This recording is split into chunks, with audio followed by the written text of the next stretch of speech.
عارف أصعب لحظة في حياتنا إمتى؟ لما نقعد نستنى ومفيش أي حاجة بتتغير. اللحظة اللي تحس فيها إن الوقت واقف والدنيا مش بتتحرك. ساعتها يا إما تستسلم يا إما تتعلم قوة الصبر. الصبر مش ضعف، الصبر قوة. الصبر هو اللي بيخلي البحر الهايج يهدى والعاصفة تعدي والليل الطويل يطلع بعده فجر جديد. الكتاب المقدس بيقول بصبركم تقتنون أنفسكم. يعني الصبر مش مجرد استحمال، ولكن هو سر خلاص، سر انك تفضل ثابت مهما الدنيا وقعت حواليك. فيه ناس فاكرة ان الصبر معناه سلبية. لا، الصبر معناه ايمان ان ربنا شايف اللي انت فيه وسامع تنهيداتك، وان في وقت هيفتح الباب اللي محدش يقدر يقفله. زي ايوب اللي اتجرب جامد وفقد كل حاجة، ولكنه قال الرب اعطى والرب اخذ فليكن اسم الرب مباركا.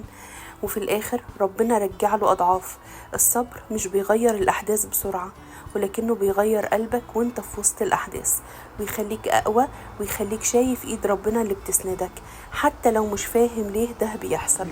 يمكن دلوقتي ربنا بيقولك استنى، انا شغال في حياتك حتى لو مش شايف.